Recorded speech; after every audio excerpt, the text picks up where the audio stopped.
안녕하세요. 성도 사랑의 실천 근거가 하나님의 사랑입니다. 오늘 본문은 요한일서 4장 7절에서 15절입니다. 7절.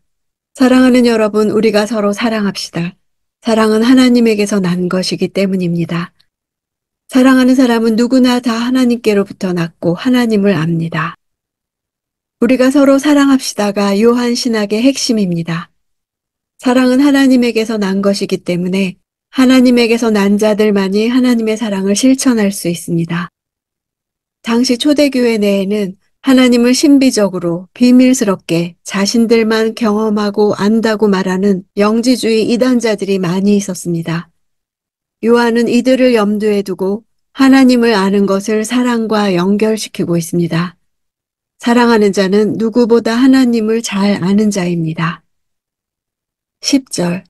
사랑은 여기에 있습니다. 곧 우리가 하나님을 사랑한 것이 아니라 하나님께서 우리를 사랑하셔서 우리 죄를 위해 그분의 아들을 화목제물로 보내주셨습니다. 사랑은 여기에란 사랑의 출처와 기원을 말합니다. 사랑의 출발이 인간에게 있는 것이 아니라 그리스도 안에 나타난 하나님의 계획과 마음에 있습니다. 사랑의 하나님은 의로운 분노를 충족시키고 가라앉힐 수 있는 방법을 발견하셨습니다. 인간을 위한 온전한 화목제사를 계획하시고 화목제물을 준비하셨는데 바로 그리스도십니다. 그리스도는 속죄제물 되시며 화목제가 되셔서 하나님의 원수였던 자들을 하나님과 화목시키셨습니다. 하나님의 사랑은 실제입니다. 예수 그리스도를 화목제물로 보내셔서 피 흘려 죽으심으로 보여주신 것이 하나님 사랑의 실제입니다. 하나님이 나를 먼저 사랑하셨기 때문이라는 원인이 있어야 사랑이라는 결과가 생깁니다. 하나님은 인간이 이해할 수 있는 방법으로 사랑을 주셨습니다. 그 증거가 예수 그리스도십니다. 예수 그리스도는 인간이 되어 이 땅에 오셨고 여자의 몸에서 태어나셨고 인간의 고통을 아는 인간이 되셔서 인간에게 배신당하며 인간에게 채찍을 맞으며 인간을 사랑하신 것입니다. 이 사랑을 실제로 경험한 사람들에게서 그 사랑이 흘러나옵니다. 11절. 사랑하는 여러분, 하나님께서 우리를 이처럼 사랑하셨으니 우리도 서로 사랑하는 것이 마땅합니다.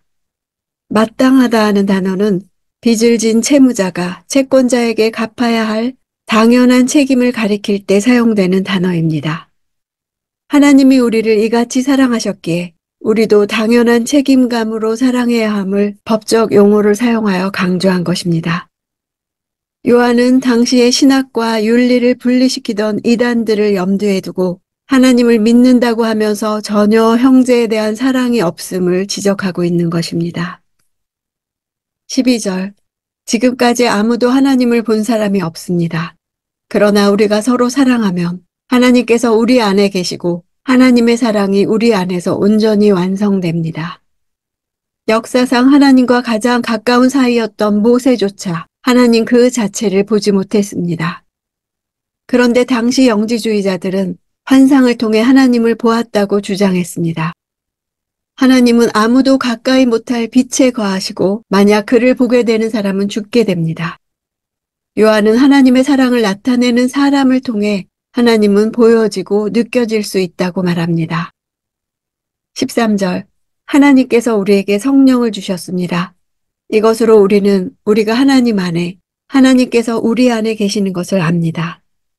성도에게 주신 성령은 성도 안에 내주하면서 영적 깨달음을 주시는 분입니다. 하나님 안에 거하는 것은 우리가 그분의 임재와 그분과의 교제 가운데 들어가는 것을 의미합니다. 14절.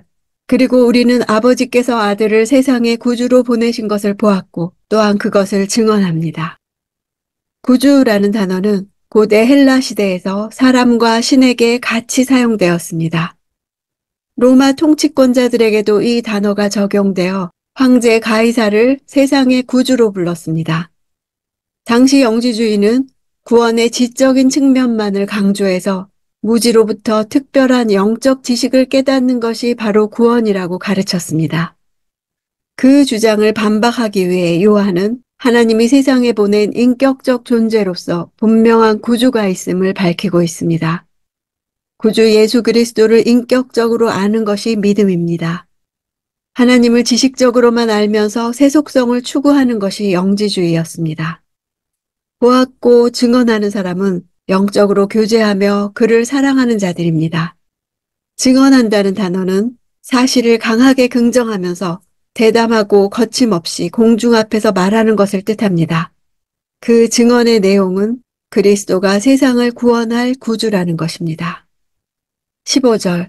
만일 누구든지 예수를 하나님의 아들이라고 고백하면 하나님께서 그 사람 안에 계시고 그 사람도 하나님 안에 있습니다. 예수를 하나님의 아들이라고 고백하는 것은 개인의 신앙 고백입니다. 이런 고백은 성령을 통해서 가능합니다.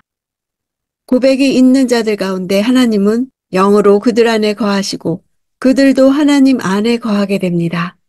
참된 믿음은 바른 지식을 통해서 형성됩니다. 믿음은 그리스도의 말씀을 들음에서 나오는 것입니다. 말씀을 들을 때 그것이 지식이 되어 우리의 믿음에 영향을 주는 것입니다. 말씀을 읽지 않는 성도는 하나님을 알 수가 없습니다. 그래서 온전한 믿음을 가질 수 없습니다. 기독교는 육체로 오신 예수 그리스도를 믿는 종교입니다. 성령으로 잉태되어 동정녀 마리아에게서 인간의 몸을 입고 태어나셨습니다. 이 예수께서 내 안에 거할 때 세상의 세계관과 부딪히는 것이 당연합니다.